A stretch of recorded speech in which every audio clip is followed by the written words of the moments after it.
pretty normal day. Kind of goofing off maybe at JD's expense a little, because I still had no clue what I'd been used for. So hi, my name is Dee, and you're watching Dee True Crime Commentary.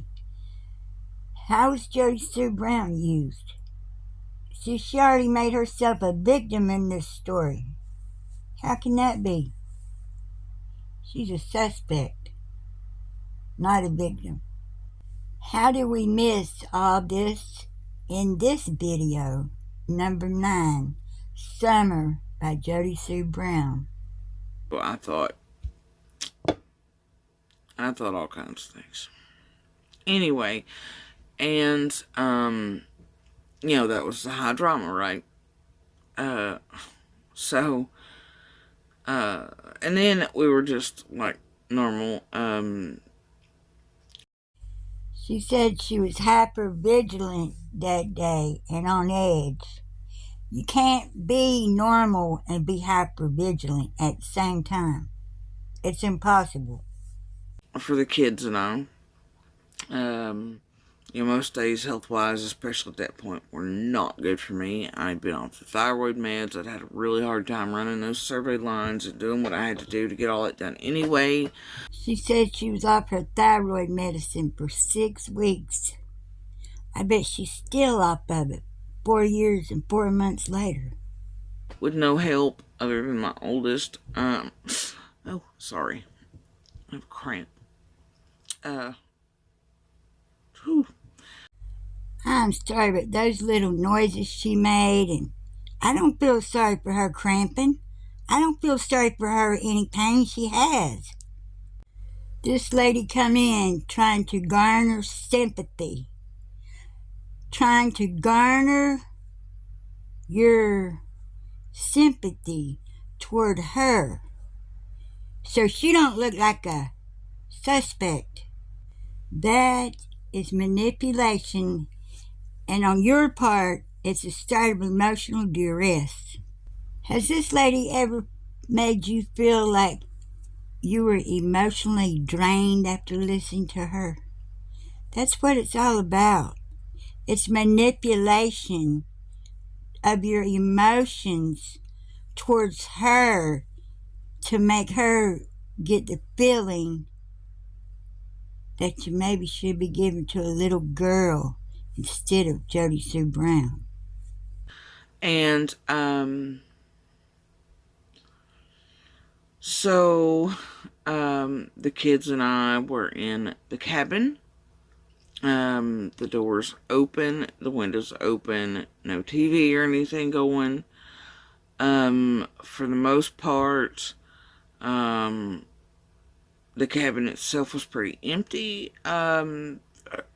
I had a bed in there, fish tank, that type of thing, But it was actually a pretty good feeling day, so air conditioning wasn't on, anything like that. Felt pretty nice. She keeps saying cabin. All I saw at 125 was a house and a shed and an old barn. I didn't see a cabin, so she must be calling the shed a cabin. I don't know. Something about this story right here don't make sense. It just does not make sense for one person to get cancer treatment, but 3 people got to go live in a shed. Does that make sense to y'all? And at the time, it hadn't been, and it still wasn't last I knew, just a few days. This video that she made, the one you're watching, was posted on February 7th, 2022. 6 months, a little less than 6 months after Summer Wells was reported missing. So JodiSue Brown went back on Andy Bernard's parents a few days before February 7th. And if that cabin wasn't insulated or finished, it probably didn't have an air conditioner either. She said the air conditioner wasn't on. There wasn't no air conditioner. Just go insulated or drywall up or anything. So, you could basically, and it was a different angle than the house, so sounds were a little different to it than, say, the house was. Oh, so the cabin was closer to Dawn and Candace's than her house, than Andy's house. So Andy lived in the house, and JodiSue and her 2 kids lived out in that unfinished cabin. And it was a little closer to Candace's than the house. So you could hear everything that was going on over there at 110, right, JodiSue?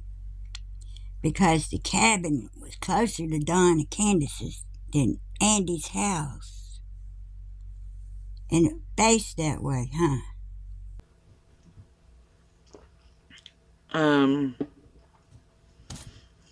So I'm at the head of the bed, safe like you were up towards your headboard.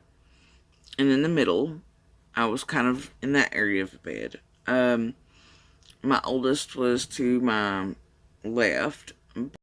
Remember how you felt when you heard Candace tell us about how she walked Summer over to the door? Well, that's about how I'm about to feel listening to JodiSue talk about where her son was sitting on the bed. She over-explains it. She gives too many details, which tells me it probably did not happen like she said it did. And my daughter was towards my feet and to the left and closest to the cabin doors, which were just 2-3 feet, maybe, most, from her. And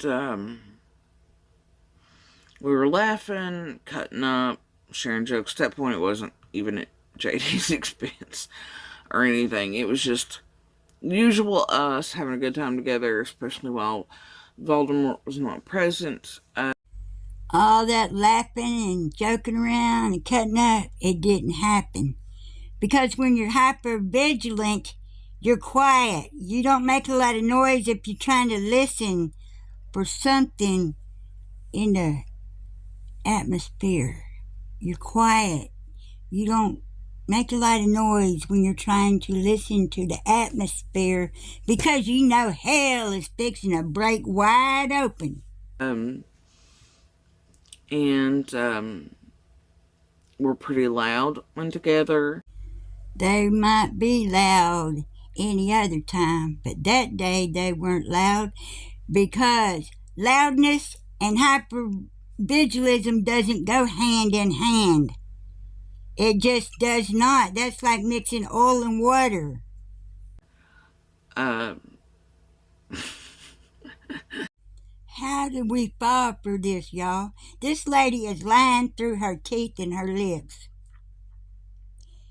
She's lying. See how fake that laugh was? See how fake she is? This bitch ain't nothing but an actress. And she's working for somebody.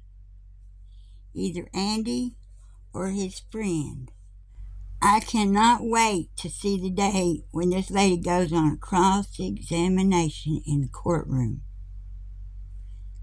That'll be a wonderful day to see somebody shred her ass up like she has done to the Summer Wells case.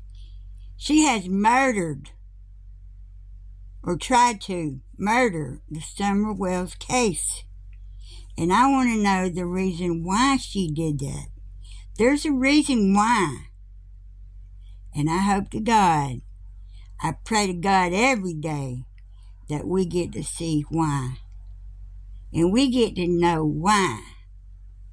She has said the things she said. She has taken this case like it was her child. If I was candusbly and donwells, I would sue her. I would sue her. She has obstructed justice in the Summer Wells case. How can law enforcement in Tennessee sit there and let this injustice go on? And how long is it going to go on? What's wrong with Tennessee, y'all? Something is wrong with LE in Tennessee. Very wrong. Terribly wrong. But around where, like, if you were sitting Indian style at your headboard, he was kind of to my left and down a little past where knees Indian style would be. I don't know, y'all. She pushing that great time they had that day a little bit too hard for my satisfaction. I wasn't born yesterday, were y'all? I don't think y'all were either. I might have been born on a Monday, but it wasn't last Monday. And the kids were being pretty loud. We're talkers. It's just, they're mine.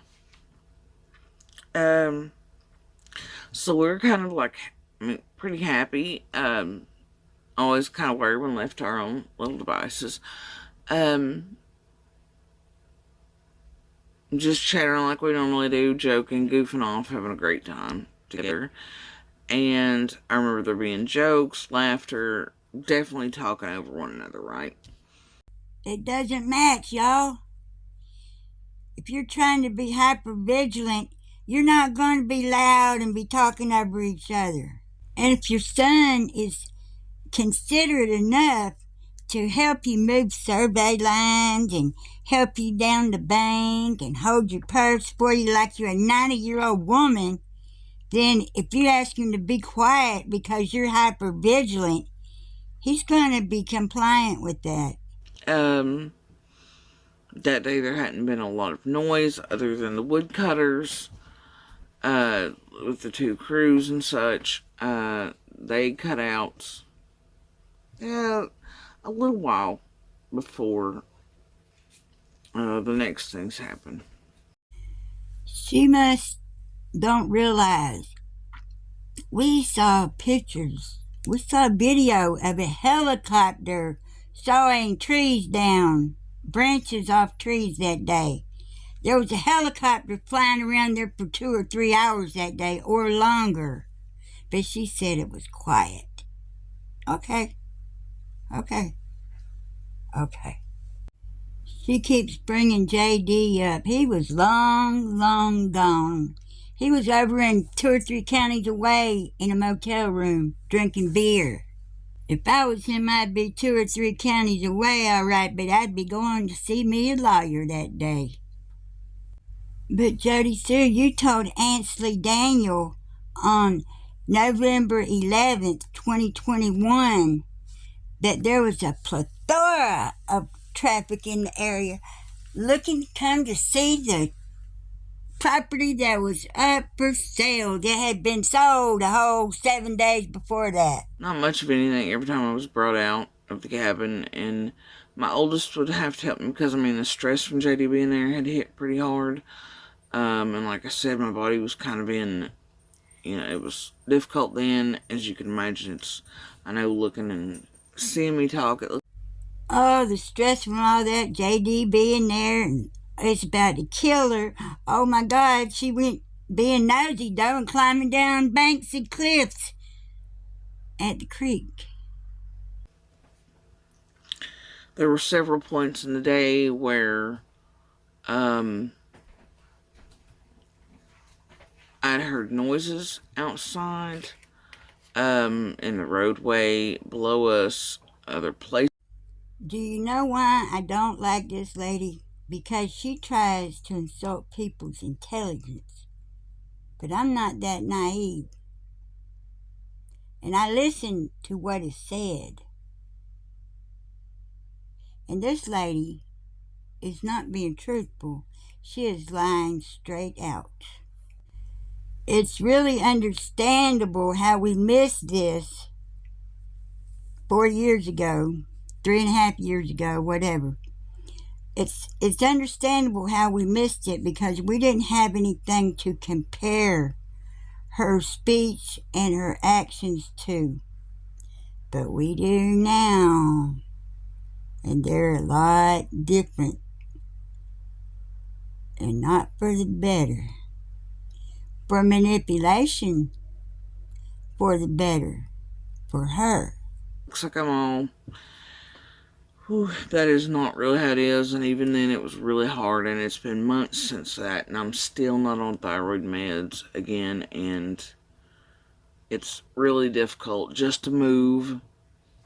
I'm sure you're noticing my speech is getting worse as this is, and my mouth looks different and heavier, and as it's getting later and stress is catching up from yesterday, the droop's there. You'll see this. It's the pucker muscles they had to cut through, so it'll look heavier and like my face is dragging. All I see is the same color, the same shade lipstick that's on Summer Wells in that back seat of that truck with those 2 milk jugs. We don't know if Summer's dead or alive. You can't tell. That's the same shade of lipstick JodiSue's got on her lips right now, as you're seeing. And that lipstick on Summer's lips in that milk jug video. Same shade, same color, same brand. All that drama that you and Andy caused for nothing. Run that man off his own land that Cash paid for. And y'all didn't even pay taxes up there on that hill. Never paid taxes because Andy's mama and daddy paid them every year. This bitch never paid taxes in her entire life. She lived off the Bernards for 40 years. She was about to be evicted and she was broke. Anyway, so the point is I felt pretty bad after the stress of JD and that whole drama. And my muscles and things were already cramping without my thyroid med stuff at that point. Because it had been, I was expecting radiation, and that was the first time. So at least the 6 or 8 weeks I'd been off, I think, at that point. This is up and down, even with the woodcutters, and it had brought me out of the cabin to check the banks and to look down and make sure the roadway was clear and no cars were parked there and JD wasn't back doing anything crazy. And then at one point, as we get closer to the minutes that this video was just going to be about JodiSue Brown, but I know since she's probably watching, I'm going to go ahead and throw these facts in here. Hey, JodiSue, you know a guy named Sydney? Sydney. You know him? Does Andy know him? Because this is some facts right here. See, there's a house in Nashville and another house in Fort Lauderdale, Florida. And whoever lives at that house and that house in Nashville is connected to Andy's mom and dad through the land transfer at 162. That's facts, JodiSue. Pure facts. It ain't no bullshit. Real cold, hard facts. And these cold, hard facts aren't going away because I'm going to keep pushing them till some law enforcement somewhere sees it and does something about it. It's not going to go away. It's only going to get worse. And I dare you to call me stupid again. Call me a liar now, JodiSue Brown. Call me a liar. I dare you. Oh, I never really saw anything that day. No cars really sitting, no. If I have to hear about her being off her medicine one more time, because she had a car that run and she had money every first of the month or whenever she got her check every month from Social Security, disability, And they should be giving her medicine anyway, free. Because she would have Medicaid, right? Medicaid? Anyway, and have other health conditions. Right now, from the last radiation, it's pericarditis and heart problems and things. So, a little difficult. So, my oldest had helped me out of the cabin a few times that day. Come on, honestly, y'all. Do you know a lie when you hear one? 'Cause you just heard a lie. A straight out lie.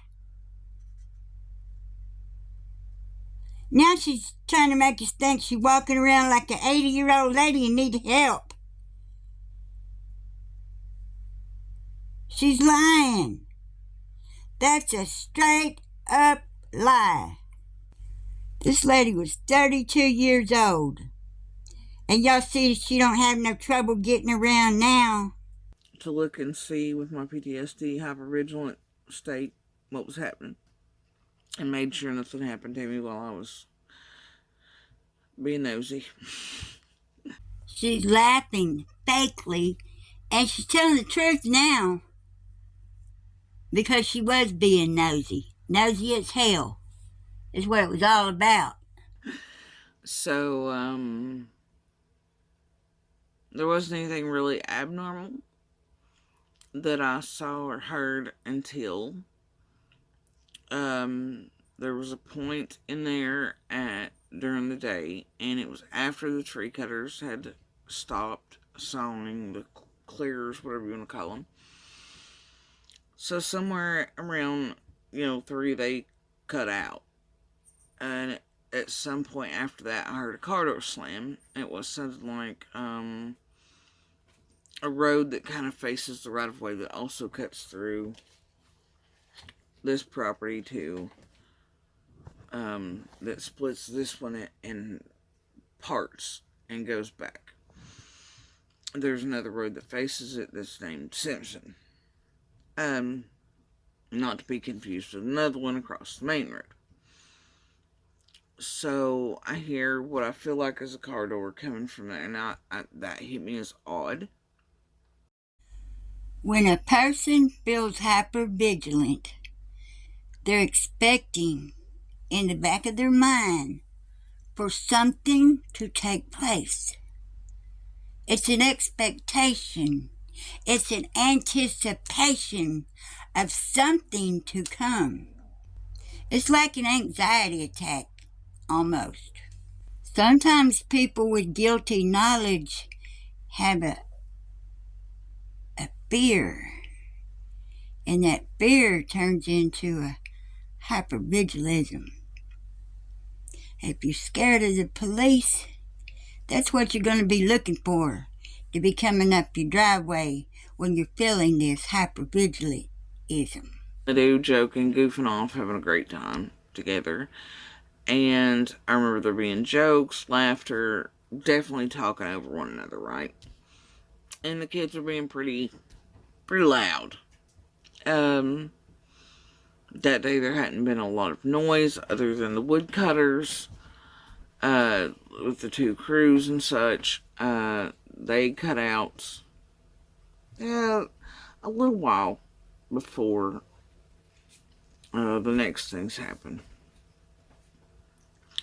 There were several points in the day where I'd heard noises outside, in the roadway below us, other places up and down, even with the woodcutters, and it had brought me out of the cabin to check the banks and to look down and make sure the roadway was clear and no cars were parked there and JD wasn't back doing anything crazy. The hypervigilance just doesn't fit in with that day. It doesn't fit in with sitting around goofing off, having a good time. And hypervigilance just don't match each other. It don't work that way. She's lying about something.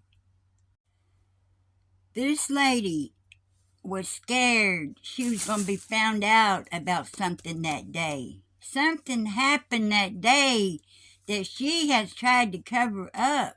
real hard to try to cover it up. 4 years in the aftermath it took her, and she ain't done it yet. She's still working on covering that up, whatever happened that day.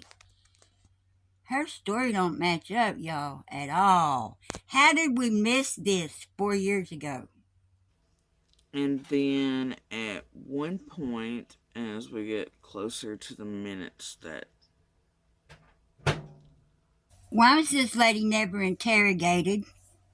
Why was this lady never questioned? She needs a lie detector test. ASAP, in my opinion. Oh, I never really saw anything that day. So she just took us through all this shit. All this shit. And then said she didn't see nothing that day. She didn't see nothing. She didn't see nothing, y'all, but she did something. I think.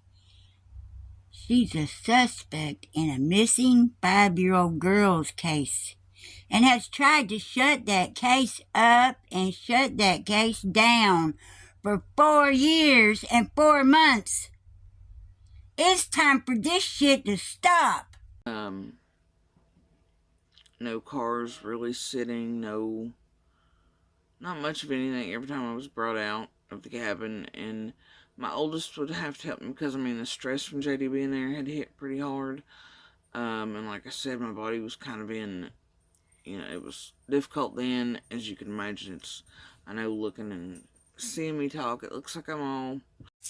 I don't know how it happened, y'all, but this suspect in a 5-year-old girl's case that is missing and has been missing for 4 years and 4 months. This lady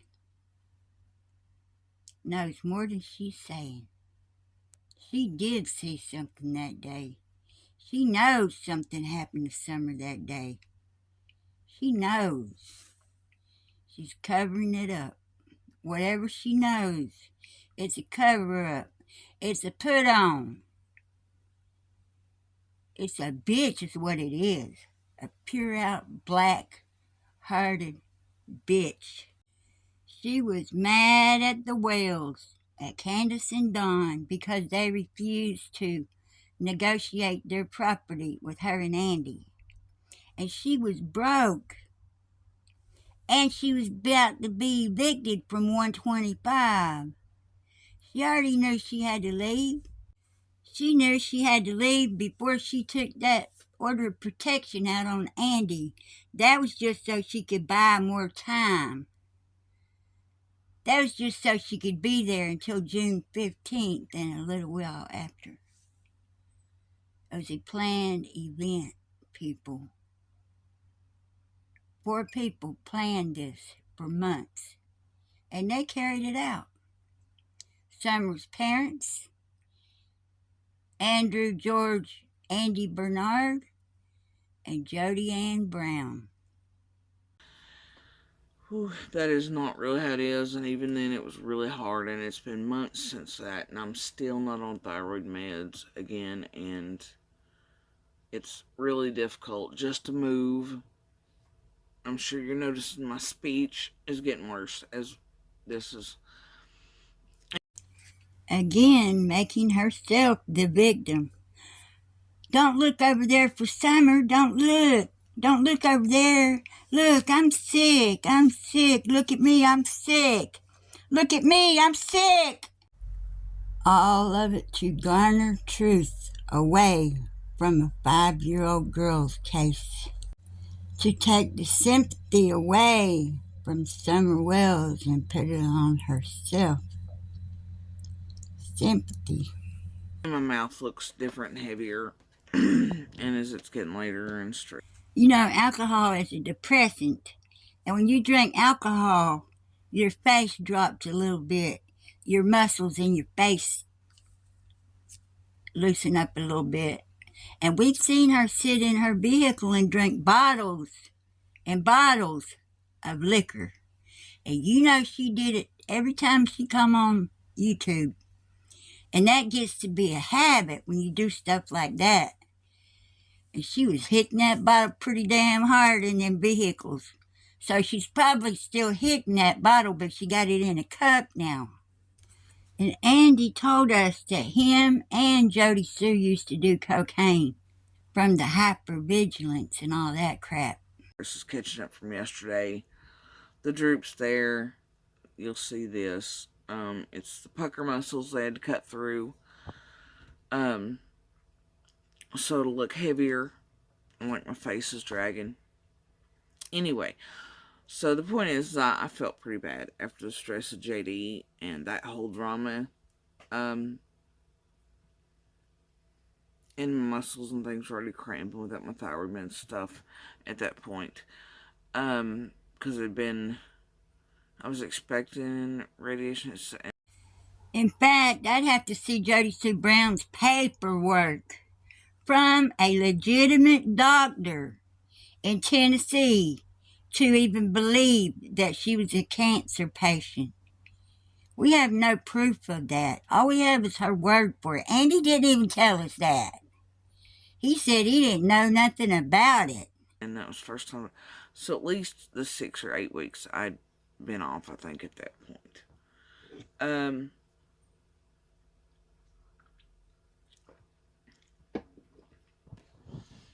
Anyway, and have other health conditions.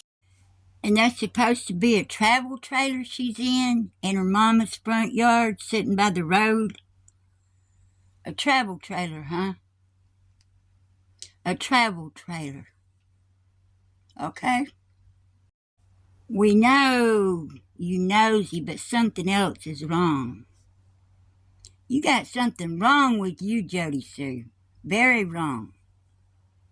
And if people can't see it, they're not looking in the right place, and they're not putting 2 and 2 together.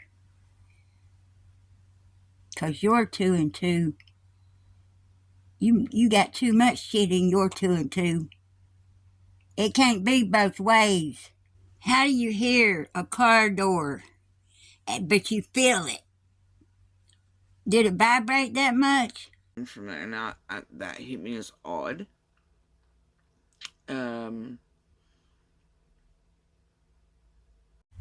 JodiSue Brown has tried very hard to fool us, and she's used these tactics to do it. Playing the victim, portraying oneself as a helpless victim of circumstances or others' actions to gain sympathy, deflect blame, and avoid responsibility. Covert aggression, disguising insults or controlling behaviors as a vice, concern, or just joking to belittle the victim while maintaining plausible deniability. Projection, blaming the victim for the manipulator's own faults, feelings, behaviors. And when someone is lying, they say someone else is lying. We've seen JodiSue do this 1,000,000 times. Minimizing, invalidating, downplaying the victim's feelings, concerns, or experiences, making them feel less important, or that they are overreacting. Guilt tripping, making the victim feel excessively guilty or selfish to gain compliance or sympathy. Threats, intimidation, using fear, explicit or veiled threats, or anger to dominate and coerce the victim into compliance. Blame shifting, turning every problem or conflict around to make it the victim's fault. We've heard JodiSue do that 1,000,000 times. Turn everything around. If she said somebody else did it, she did it. If she said she did it, somebody else did it. These are the 8 tactics of a manipulator, and JodiSue has used every one of them on us. But see, you're the victim right now. While you're hearing JodiSue talk on her channel, you're the victim because Summer's not here to listen to this. So you're the victim. Now, how did we get from Summer being the victim to you being the victim? JodiSue Brown, that's how. She turned everything around. This lady isn't right. This lady knows a lot more than what she said, in my opinion, in my educated opinion. And I think we go out at that point and look around, didn't see anything. And right now, from the last radiation, it's pericarditis and heart problems and things. So, a little difficult. So, my oldest had helped me out of the cabin a few times that day to look and see with my PTSD, hypervigilant state, what was happening. And made sure nothing happened to me while I was being nosy. So, there wasn't anything really abnormal that I saw or heard until there was a point in there during the day, and it was after the tree cutters had stopped sawing, the clearers, whatever you want to call them. So somewhere around 3, they cut out, and at some point after that, I heard a car door slam. It was something like a road that kind of faces the right of way that also cuts through this property too. That splits this one in parts and goes back. There's another road that faces it that's named Simpson. Not to be confused with another one across the main road. So I hear what I feel like is a car door coming. How can you hear and feel a car door? The only way for that to be possible, if that car door was vibrating. We ended up going back in. But somewhere in that point, and I had asked for help at one point, making sure I was right on this, without being led or anything, but, we heard a car door. Just one. Never heard an engine or a car leave, even though it was quiet. We walked the bank for quite a few minutes, and it looked like one of the survey lines was down to me. So I asked him to see if somebody cut it, to see what was going on. It looked like the tires down in the parking space I referred to earlier had been moved to me at the angle I was at. And my oldest was nice enough to walk that survey line. There was a branch on it, and he removed it, and the survey line come back up, and then he went a little further down and was to the right, and looked, and the tires hadn't been moved. And while he was doing that, and while we were on the bank, there was a car that went up Candace's driveway. Now, the angle I was at and where he was at, I still don't know why I asked. I know that something was wrong with it, is the reason I asked him. Because had there not been, I wouldn't have asked at all. It was something about the color, the rotation and the way it hit the driveway, because I know the sounds and stuff of Candace's cars as they go in and out, and Donnie's, and who y'all call Granny's. I know the sounds of their vehicles and the way the tires spin, and I can tell you without looking which one it is, going up or down, even when I'm inside the house or the cabin. The new Subaru, anyway, but for some reason in my head, there was a flash of red going up the driveway that was wrong. It wasn't shiny, it didn't have the gloss, it wasn't right. and the way the traction switched over for the Subaru was entirely different than whatever this was that day. The Subaru does, like, at that point, like a 2.5 thing before it transfers over to whatever it picks up and then finally goes up. This didn't do that, and it also never completed the loop for their driveway, like to pull in at the top, like towards where Grandis's camper was. And it was almost like it had stopped at the basement door, which is also not where most of you all keep marking. It is not where half of, or 75% of the internet seems to think it is. So anyway. When this lady came here, she was an outsider. She tried to tell people what to put on their YouTube channels, like she's the boss. She ain't nobody's boss on YouTube. It is facing this property.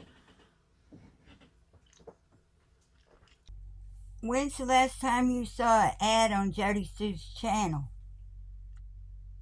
Do you remember? Do you ever remember seeing an ad on JodiSue Brown's channel? She don't make no money on YouTube. Not from YouTube, because she cusses too much. I can play her videos. If I don't cut the cussing out, they flag it. And you don't get paid for it. What was her motivation? What was the motivation? It had to be money. Money, money, money, money, money. And it is not very far up from the roadway. And I can tell you that the full-size Dodge truck that Baltimore had, that's 4-wheel drive, that you can pull up in front of the basement and they can't hear you inside the house. Wait a minute. She can be in her cabin at 125 and tell you who's coming up the driveway at 110. But if somebody comes up the driveway at 110 don't even know they're there? Come on now. She's crazier than a sprayed roach. There's just something about the way the basement and that hill's shaped and the way it curves. Most of the time they can't even hear you if you're outside there. And the way the sounds on these properties work are they're all different and they all pick up different things. Right. You can hear everything in JodiSue's cabin, in her house, and outside, but you can't hear shit at 110. Is that right, JodiSue? That's what you're saying. Well, this concludes the end of Summer number 9 by JodiSue Brown. Thank you for watching. Please like, subscribe, and share. And y'all have a great weekend.